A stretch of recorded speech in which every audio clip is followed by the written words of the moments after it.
that just kind of gives everybody a little bit of background about the house and what we do. So primarily what we do is provide housing for families who have kids who are being treated at either Seattle Children's Hospital or the Alaska Native Medical Center, which is in Alaska.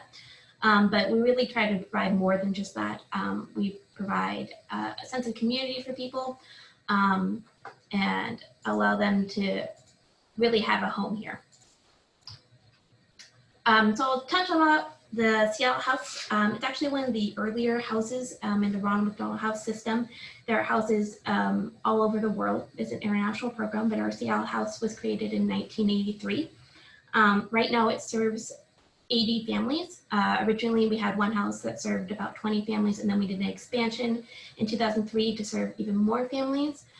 We have 3 separate buildings, and one building has 10 special apartments for bone marrow transplant patients.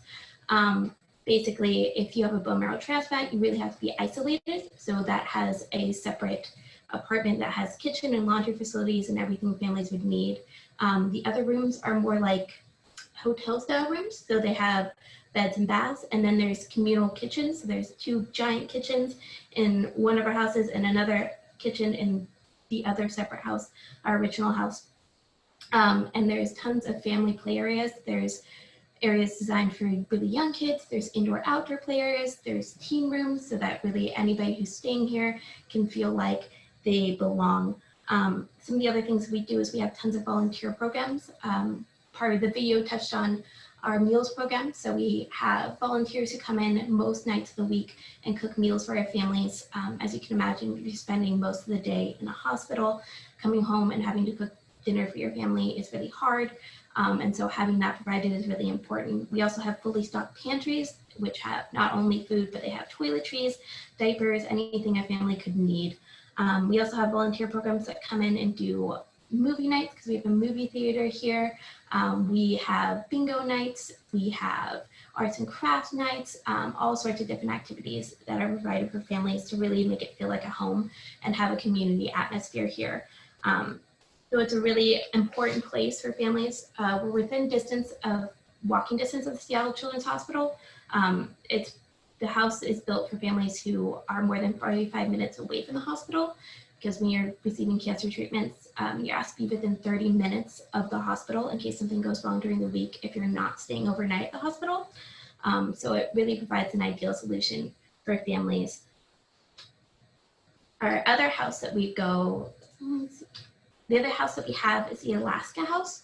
It's up in Alaska. It's a smaller facility with only 34 rooms, but it's a special facility designed to partner with the Alaska Native Medical Center, which is a nonprofit hospital that serves specifically Alaska Native families. And even though it's a smaller facility, it still has all the same things our Seattle House has, like this shared family facilities, the laundry facilities, kitchens, libraries, things like that. And our length of stay at this house is a little bit shorter because typically the families that are served here are expectant mothers. There's a lot of mothers in rural Alaska who need to have hospital births or have complications with their unborn child. And so it's a really great facility to house those families so that when they have their child, they're in a hospital and they're able to see treatment if they need it for their families. But it also serves pediatric patients just like Seattle Children's does. So it kind of has a whole range of families that it serves. A little bit of update on us and kind of how things are going. We're really excited in Seattle. For a long time, we've had a wait list of families who we just can't serve because we don't have the capacity to serve them, which is really hard. And so we actually broke ground on an expansion project for the Seattle House. We're going to add about 25 new rooms. We're going to add new kitchen areas, new play areas, and a special kitchen that is designed for our meals program. So our volunteers can have their own place to make meals for families. So hopefully we're able to serve a lot more people, and we're really excited about that. Hopefully that's going to open sometime mid to late next year. As you might imagine, COVID has really affected us. We're working with people who have really immunosuppressed immune system. So it's really important that we keep the house safe as possible, which meant a lot of changes and a lot of adaptations we have to make. One of the biggest ones that we really had to limit our volunteers coming into the house just because it wasn't safe for the families who are staying here who have such a high chance of getting COVID. So that means that our meals program that provides meals and like different family activities have been put on hold for now. And we've kind of shifted to a program where we're getting meals from local restaurants instead. And we're having volunteers and amazing donors buy meals for us and have them delivered to the house. So we're supporting local restaurants, but we're also still trying to provide those meals for our families. A lot of our public programs have been kind of put on hold for now, which means we don't have visitors to the house. We're still trying to do things a bit online. So we have virtual therapy dog visits since therapy dogs can't come to the house right now. And we have virtual bingo, which is really fun. So our volunteers are a little sparse right now, but normally we'd have about 700 volunteers in a year coming to the house, which is really hard to say no to. And we've also had to kind of decrease our capacity of families at the house for a little bit, just to make sure everybody who's new and coming in is safe and is tested and everything stays safe here. We've been really fortunate not to have any incidents so far, and we hope to keep it that way.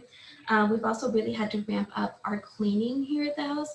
So all of the staff who are here working are disinfecting things multiple times a day to make sure all of our kids and families are staying as safe as possible. So just a couple ways that you guys can help. I mean, donating through a workplace giving program is really great for us. It's direct money that can come to feeding our families, to housing families, providing transportation, and those great programs that we talked about.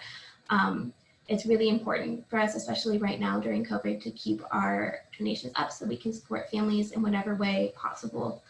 The other thing that we accept is in-kind items. And right now, as you might imagine, we're looking for items that are kind of hard to find and most people can't find, which are like disinfectant wipes and really cleaning products to keep our families safe. So we're always accepting those. Also, as I talked about and touched on a little bit, we're accepting meals for families, donations specifically to our meals program, or donations of meals from local restaurants is something that is really important for us to make sure our families are safe and cared for.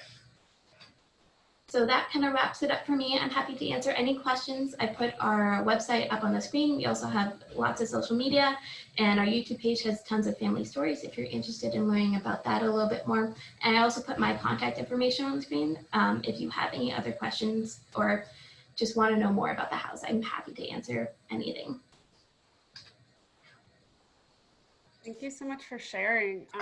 So we're going to save questions until the end. But if anyone has questions, please write them in the chat while we're going, and then we'll go back to the chat at the end. So that way it makes it easier. But yeah, that was so interesting. I definitely will encourage people to donate through the workplace giving, but also disinfectant wipes and such, because a lot of our UW coordinators are always looking for new projects. So yeah, that was great. It was really interesting to learn about how in Alaska, a lot of the people there are expectant mothers from rural areas. It's not something I'd ever really thought about.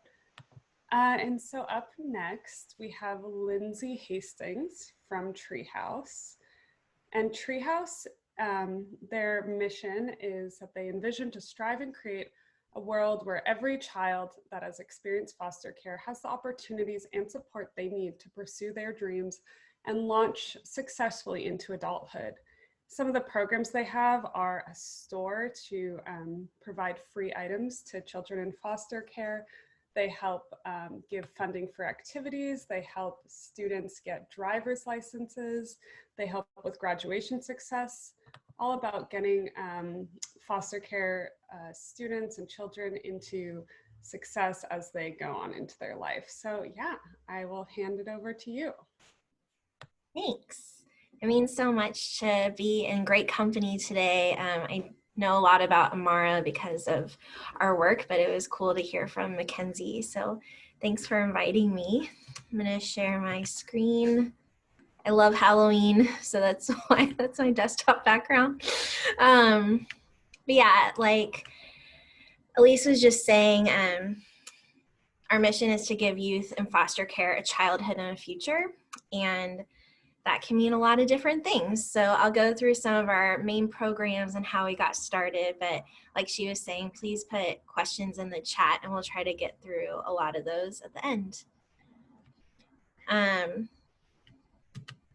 So what makes a happy childhood? You know, I think a lot of people think of youth in foster care in kind of a sad way of how did they get into the system? What does that mean for them? But Treehouse really focuses on their right now and the future of making sure school feels successful, that they get to do all the things that all kids should get to have, like joining high school sports or celebrating milestones or having caring adults in your corner. And so obviously kids come into foster care for a variety of reasons. Sometimes that is changing things at home, trauma, abuse, neglect. And so with all of that additional stress and trauma, it's harder and harder to show up at school and be ready to learn and be ready to think about your future and things that are important to you. So Treehouse really focuses on, that's where we come in. So really, I think the background of why kids are in foster care shouldn't overshadow all of their successes and what they need. And so just because they're in this, it's not their fault.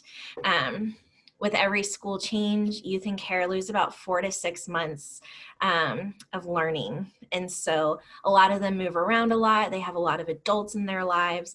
And so without our support, they often experience not passing classes, not being able to graduate high school, and that just continues to escalate in things that they're going through. And so Treehouse really wants to make sure that we invest in them, that we provide long-term support and care. And we serve about 8,000 youth every year across the whole state of Washington. Our kind of big goal with our strategic planning is by 2022, which is next year, so it's quickly approaching, youth in foster care across the whole state will graduate from high school at the same rate as their peers, with support and a plan to launch successfully into adulthood, which is quite the mouthful, but something that I think is really unique is Treehouse serves youth in foster care from ages 0 all the way to age 26. So we go way beyond 18 and like the graduation mark of high school. So one of our biggest programs that I think people are really well versed in about our work is our academic programs. So we have graduation success that works with high schoolers, launch success, which works with youth who have graduated or completed high school. And so we have staff that have a caseload of youth, and they work with them one-on-one at least once a week, checking in about homework, coaching through classes, advocating for them on their behalf, working with their schools and social workers. And this program has pivoted dramatically, as you can imagine, with our virtual learning that's going on, and each school district is completely different on how they're supporting their students right now. And so our education specialists and education advocates are really working with youth to make sure they have laptops, stable Wi-Fi. A lot of our youth have special individual education plans, and so making sure that they're still able to access the resources that they need, even if school is online. Essentials are increasingly becoming more and more important in very different ways. So just like Ronald McDonald House is focusing on health and safety with COVID, Treehouse is also pivoted in that way. So we have a store, and in the past, the free store is open for youth and caregivers to come shop for items, and that could be clothes, school supplies, books, toys. And the store right now is closed for in-person shopping, but we now have staff and volunteers that take online orders from youth and caregivers and shop in the store to fill those, and then we ship directly to families, or for local folks, we do deliveries. So that's been a way that we're able to still provide that. Our just-in-time funding program has also shifted a lot in the last few months. So previously, just-in-time funding was supporting requests like ballet lessons, yearbooks, hair care, graduation cap and gowns, prom dresses. And so a lot of just-in-time funding support now is also including technology needs. A lot of our older youth are navigating job loss and housing insecurity. A lot of our older youth were really working in the food industry or service industries. And so doing a lot of rent assistance, making sure youth that live with multiple roommates have sanitary items, and we're really checking in to make sure they're staying as healthy as possible. Experiences. So a couple years ago, we started partnering with the state to do our driver's assistance program. So a lot of youth in foster care want to drive. And as you can imagine, if you have children of your own, the driving process is a lot of navigation. And if you don't have an adult, it makes it that much harder. And so that's everything from being a co-signer for car insurance, to being able to pay for driver's ed and learner's permits, to having the paperwork that you need to be able to get your license. So Treehouse is able to do funding and assistance so that our youth, once they turn 16, can celebrate that important milestone, but also have consistent, reliable transportation to be able to get to school and work and all the stuff that goes on in life. And then we also have our Holiday Magic program. So that's also a partnership that we have with DCYF, which is our state program. And so we deliver about 5,000 meaningful gifts across the state of Washington during the holiday season. So our Holiday Magic team starts in February every year, brainstorming popular gifts for different age groups, connecting with partners and funders and donors on navigating acquiring all those gifts. We have volunteers that wrap them and get them prepared for shipping. And this time of year, caregivers are mailed a menu of options, and they get to choose their top choices for each child in their home.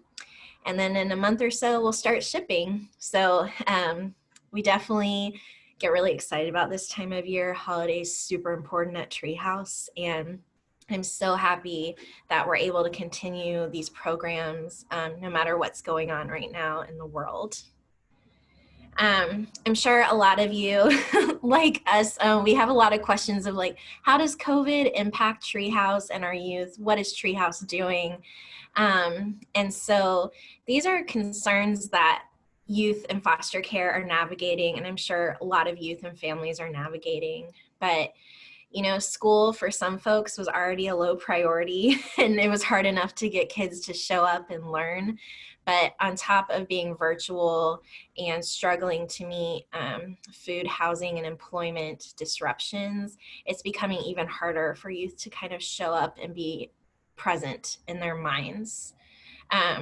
Also, technology is a huge thing for our youth, being able to have a reliable computer, a phone, not only to attend virtual classes, but also to check in with their education specialists. A lot of our youth, we serve youth that are in federal foster care that don't speak English as their first language. A lot of schools have been struggling with how to provide all those wraparound supports for youth. And so Treehouse is really focusing on how to keep up with that. I'm sure you all feel this too, but a loss of connection to their peers, of doing activities, of just like getting out and having fun and not just being stuck on Zoom all day. And then a lack of access to things that were really enriching and supporting during this journey. So far, Treehouse has really change our store and just-in-time funding to be like first and foremost basic needs, educational needs, technology needs. And so we've really been focusing on that for our requests and making sure that we get through our urgent requests as fast as possible. And like I was saying earlier, each school district is different. So sometimes the schools are providing the laptop and technology and Treehouse is supporting the youth, and other times Treehouse is the ones ordering the laptops and making sure they're shipped to our students. So there's still lots of ways to get involved right now. Of course, workplace giving. We're so grateful that UWCFD continues to be a huge support, not only for Treehouse, but hundreds and thousands of nonprofits across our state.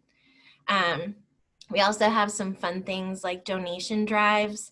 That has pivoted to being all virtual, but we have a holiday wish list that we're going to be sharing soon if you want to get specific items, or of course donating monetarily. We also have our Legislative Advocacy Center. And so if you sign up for that with your email and your zip code, we send some emails during legislative sessions on bills that we're trying to work through at the state level and how to reach out to your legislators that represent you.